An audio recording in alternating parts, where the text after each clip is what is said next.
the world's first modular AI companion robot. This one features it's kind of engaging design that encourages things like imaginative play, incorporating these interactive elements that respond to a child's actions.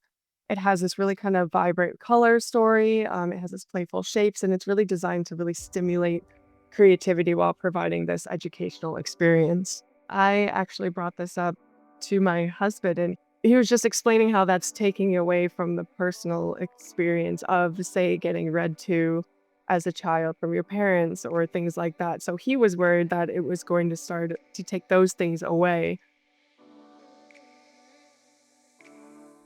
That is Erin Rechner, head of Kidswear at WGSN. Hello and welcome to another episode of the Create Tomorrow podcast. I'm your host, Cassandra Napoli, head of marketing, events, and culture forecasting at WGSN. Every 2 weeks, I will take you on a journey to examine how brands and consumers are creating tomorrow, whether through product innovations, actions and strategies, or online behaviors. In this episode, we'll hear from Erin Rechner, head of Kidswear at WGSN, and Liz Tan, senior cultural strategist at WGSN. We will look ahead at the cultural moments that will define 2026 and beyond and explore how brands can embed themselves into these happenings, which is discussed on WGSN's events and culture platform for those that already follow us there. Erin, I want to start with you. Can you please tell us who you are, what you do, and a bit about your career journey so far? So I started my career designing for the juniors and kids markets. So that really gave me a lot of valuable experience that really eventually led me to head up the Kidswear division at WGSN. So I also work on various projects across the broader fashion landscape. So looking at things like presenting the WGSN forecast to our licensing clients, for example, as well as attending licensing events like the Licensing Expo in Las Vegas, which is my favorite show to cover, as well as BLE in London. That makes you perfect for this conversation. But first, before we get into it, I want to ask Liz the same question. I'm the senior culture strategist on our newly launched Events plus Culture platform. And when I first started at WGSN, I was the youth culture strategist. I now manage the Events and Culture platform, where we cover key calendar events and major cultural moments. So anything from essentials like Christmas, Valentine's, to sporting events like the Super Bowl and Dua Lipa tour. I want to start by exploring the fan economy from a very broad lens. So, according to Ipsos, 92% of US consumers actually consider themselves a fan of something. So, one, can you define what fans and fandoms mean to you? And what do you think the future of fandom looks like? Erin, let's come to you first. So I think there's a slight difference, right, between fans and fandom. And fandom is really how people are connecting to their like-minded fans through a shared connection, partaking in activities together, whether, you're a Swiftie, part of the BTS army, if you're a Potterhead, even something down to something super niche that I've been tracking, which is fandom for things like cottagecore gaming. So it's really a supportive community of these passionate fans that get together. They have the shared enthusiasm for the same things. And I think there's a lot of different tiers of that. So there's intensities of fandoms as well, but there's always going to be a place for you if it's something that you enjoy. Amazing. And Liz, what type of fandom is desirable when it comes to a brand partnership? When choosing the right fandom, I would say world building is the most important. Like, think about how you can build lore within these franchises or like laws within the fandom. I think a great example here. So Erin, you mentioned Swifties, and I was gonna bring in like Taylor Swift because the number of Easter eggs that she drops with any album launch is insane, and it just takes social media by storm. Everyone on Reddit is like going crazy. And I think she's not only like a great artist, I know people are massive fans. I don't really listen to her, but I'm like following every single thing that she drops from a marketing standpoint. Her most recent album, Life of a Showgirl, has so many Easter eggs, and this is just like hints and secrets and foreshadowing as to like what's happening within her own sphere or like how she's building up her own world. And I think that's incredible.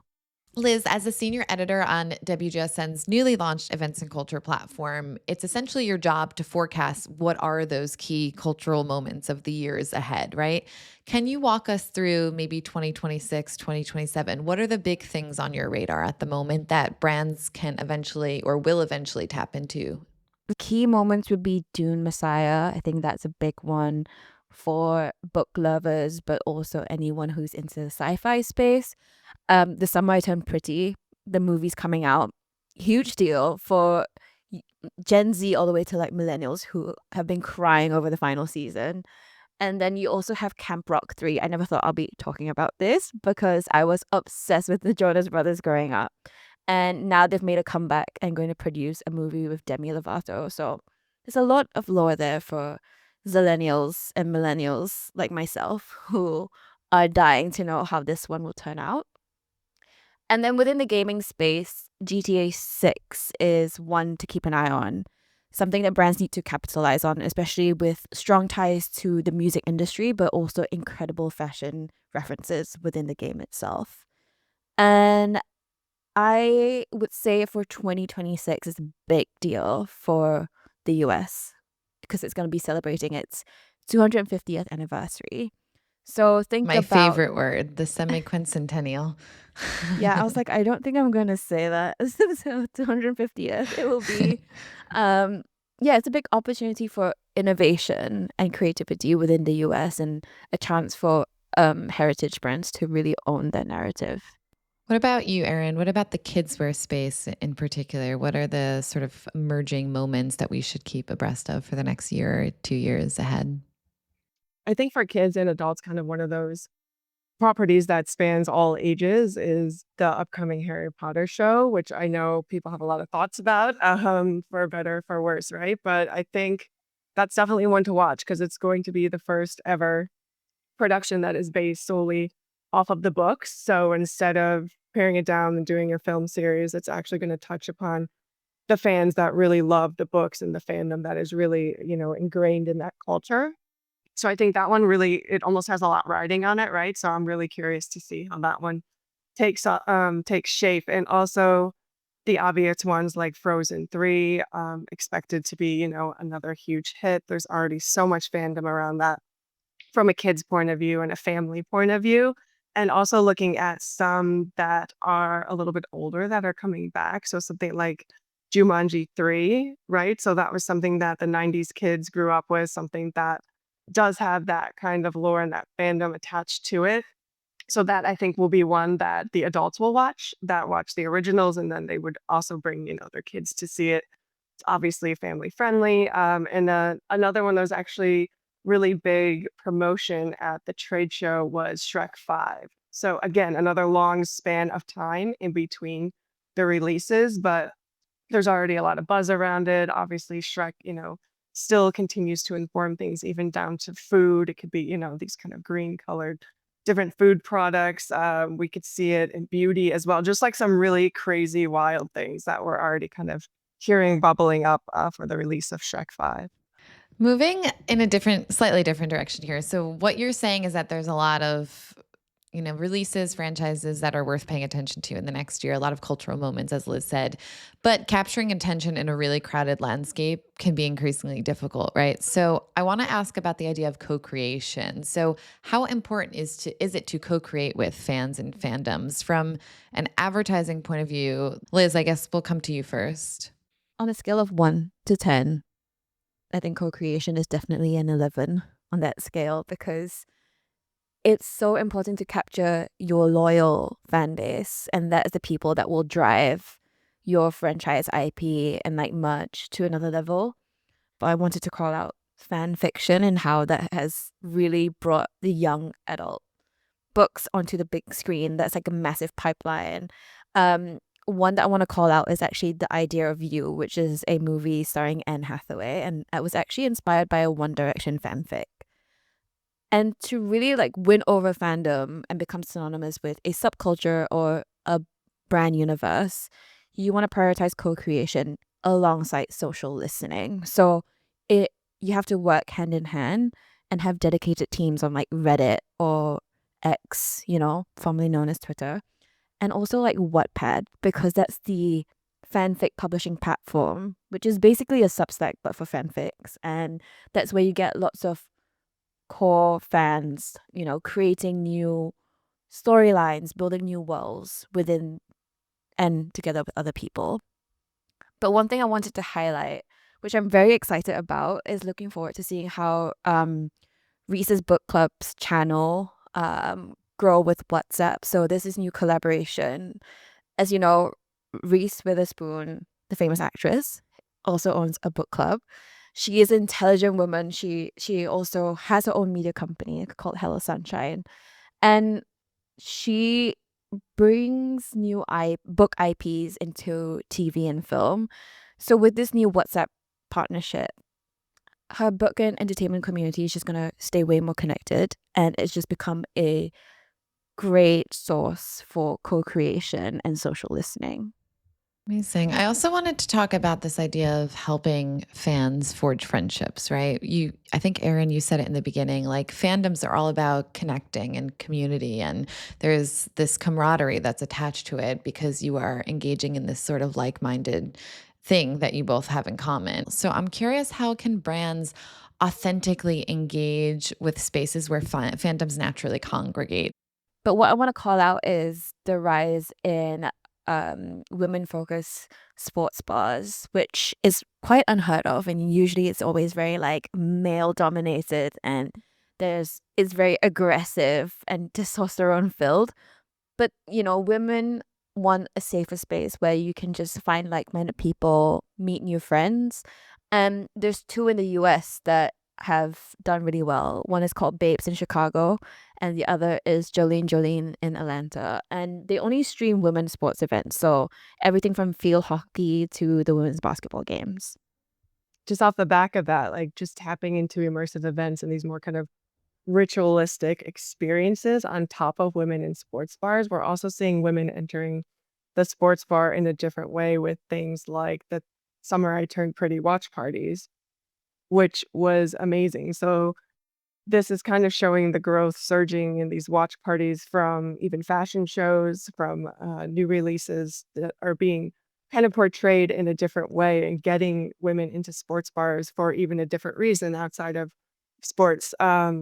And we're seeing them pop up from, like I said, everything within, especially the New York bar scene. So people who would maybe never set foot inside a sports bar really kind of found themselves attending every single Wednesday, waiting for that next episode to air. They almost coined it as the Super Bowl every Wednesday. But yeah, I see a lot of potential there and opportunities for things like beverages, special collaborations with the show, limited edition drinks, or even merch launches for these types of events that can give it more of a curated feel. No, I just like love the watch parties because if you go to the cinema, you can't speak.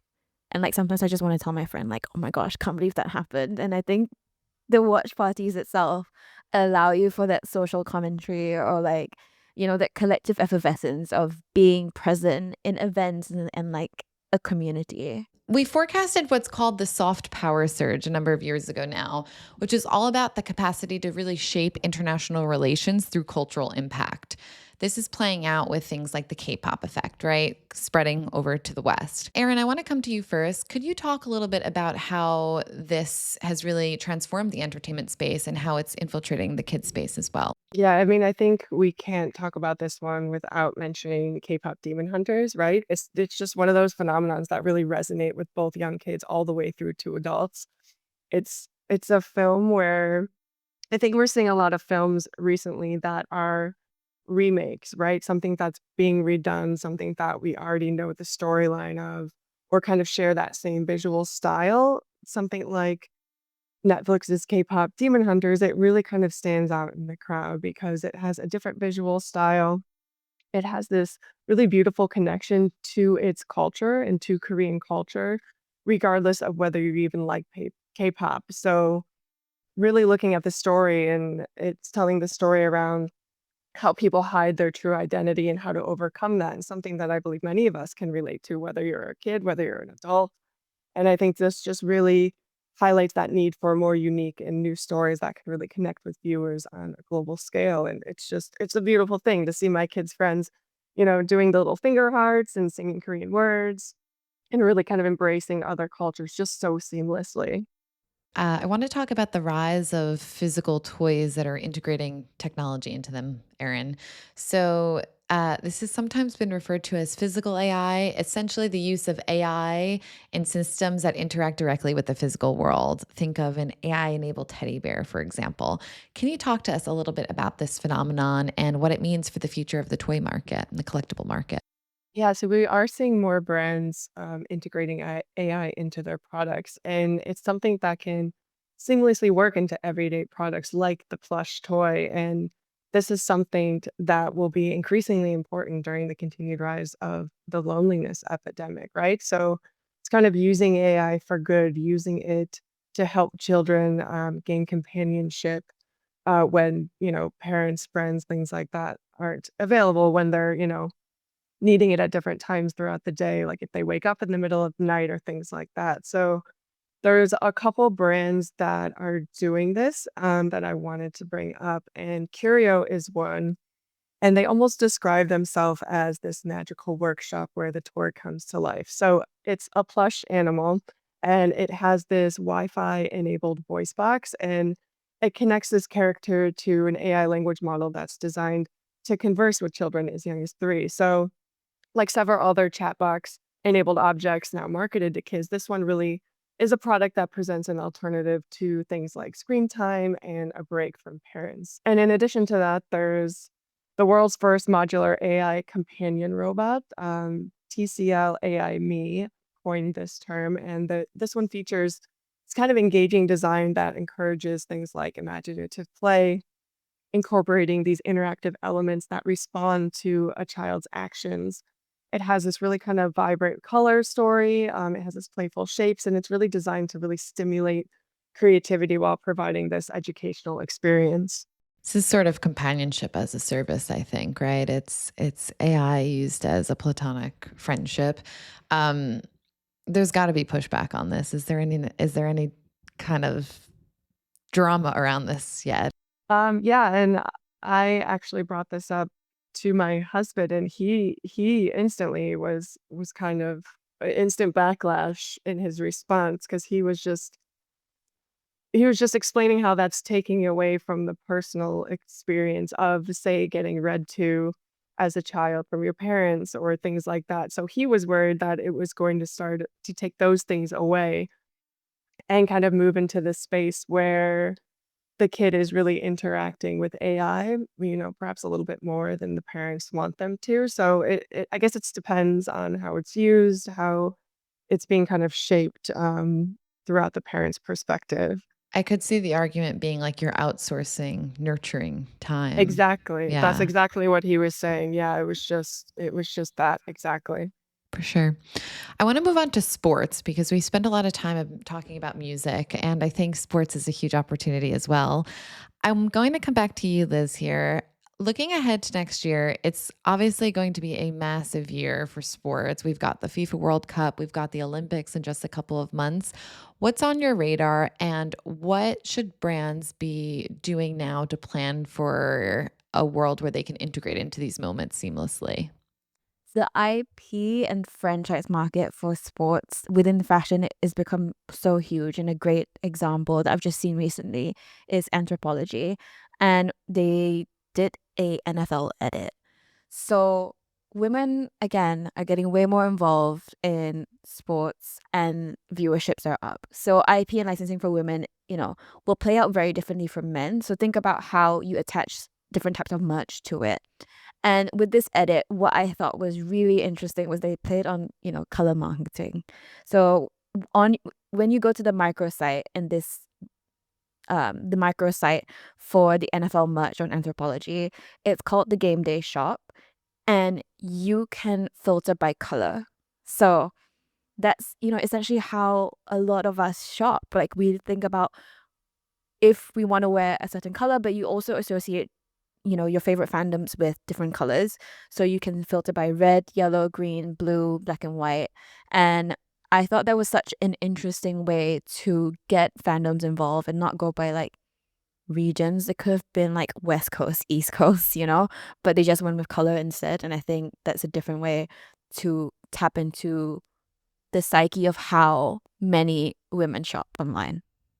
Yeah, I totally agree. I think that it's also interesting to look at the fashion opportunities for men, right? On this podcast earlier this year, I had Kyle Smith, who is the fashion editor at the NFL, right? He's the bridge linking fashion brands to players and to the league itself. I think the WNBA is having such a hot moment for integrating sports into the lives of female fans. And we know that female fans are more interested in sports. They're watching the WNBA, or the W as the insiders call it, more than they ever have in the past, right? We're starting to see Skims teamed up with WNBA players. I think it was Glossier from a beauty brand perspective. Like, there's just huge opportunities to naturally tie into this space. And I feel like if you're not paying attention to sports right now, and particularly female interest in sports, you're going to fall behind, because it's just such a huge opportunity. We've been talking about it for years, but it seems like we're hitting a fever pitch here. I don't know if you agree with that, Liz.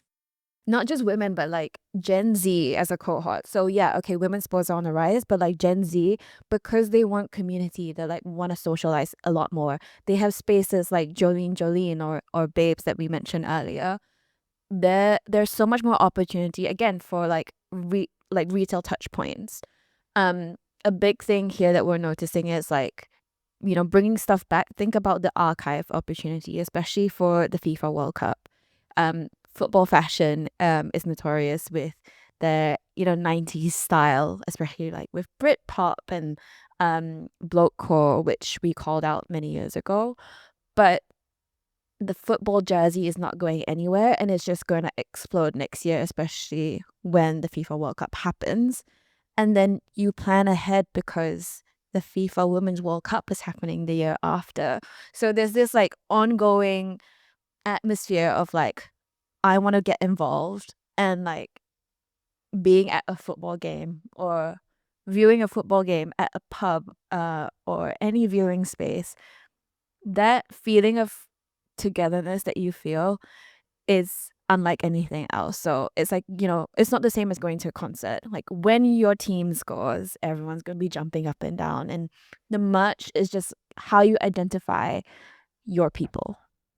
Yeah. Yeah. And if you want even more, I just thought of something as you were talking. If you want even more of a signal as to why female sports is thriving, Betches Media, which is sort of like a funny millennial type of media company that really speaks millennial girl language. They've launched Betches Sports, right? And it's their tagline on their Instagram is like, I think it's like, "Hang on" or "Shut up, we're watching the game." So they're really leaning into this, and I just think the female sports opportunity is huge, and I'm so excited by it. Erin, I want to come to you next. Are there any categories within the sporting space that are proving interesting for you for 2026 beyond just the conversation of female sports as a whole? Yeah, something we picked up, especially at the Las Vegas licensing show, was F1. So F1 racing. And that was something I typically thought of as mostly a male-driven sport. And according to licensing source, 54% of F1 followers on TikTok and 40% on Instagram are under 25 years old. So also seeing that shift towards a kind of younger audience. So also capitalizing on that, whether it be through collaborations. There was a really cool one with Wrangler and Hot Wheels. And there was also one with Coca-Cola, with Awake New York and Fanson. So really kind of entice this group. So looking at Gen Z and even looking at the alpha group as they kind of, come into age, and how they can address that and really kind of advertise and promote within that space. Because we have also Formula One and Disney did a collaboration as well. And we also have the most recent one that I just saw, I think it was earlier this week, was that Sanrio is collaborating with F1 Academy. So it's the women's racing series specifically. So looking at the 2025 season, in Las Vegas, coming up with special merchandise. I don't even follow F1 racing, but I like Hello Kitty, right? So that could be something to get someone like me interested in this really cool collaboration and getting me more interested in sports, because you're bringing in, right, that fandom culture with a sports team, or like we said, F1 racing, for example. Like always, I like to end all of my discussions with my guests, asking them who is somebody or a brand that they admire that's creating an inspiring or new version of tomorrow that they really like and aspire to. So, Erin, I'm going to come to you first. Who is your pick? Okay, so I'm currently researching for the autumn winter 27-28 season and coming across a lot of interesting insights, but one that ties more specifically to licensing, which I think I should mention. It really speaks to the backlash and almost human protection against AI, and that's Guillermo del Toro's recent announcement to back this Paris-based stop motion animation studio alongside Netflix. So I would say having his name behind that is really strong, and it really signifies, a lot of the pushback towards AI, specifically within that industry in the licensing space. So really looking at kind of this human-centric art and how it's gonna be such a special treat almost in a world of these increasing deepfakes and AI-driven almost everything. Liz, who's your pick? I mentioned Charlie, and it is going to be Charlie XCX for me because she just worked with A24 to release her own film, and the cast is insane. Kylie Jenner's on there, but it's also just like how you take someone who is so embedded into a fandom. She's like a a subculture. She's a cinephile. Follow her on Letterboxd. Her reviews are amazing. But now she's also producing, and this pipeline couldn't be better because I think she's such a clear direction of what it means to be an artist, and especially in this day and age, and how to cut through the clutter, being very like alternative and unapologetic, and I think that resonates with Gen Z. So it almost feels like she is the alt Reese Witherspoon that we're gonna see. So I'm quite excited to see how it goes and whether the film will be, good. Thank you to my guest, Erin Rechner, head of Kidswear at WGSN, and Liz Tan, senior cultural strategist at WGSN. If you're a WGSN subscriber, look out for more trends at WGSN.com. And if you're not a subscriber, please come and discover our services. We'll be back with our next episode soon. In the meantime, you can catch the CEO of WGSN, Carla Buzzacchi, next week on our other podcast, Lives of Tomorrow. I'm your host, Cassandra Napoli. Be sure to follow and subscribe to this podcast, and see you next time.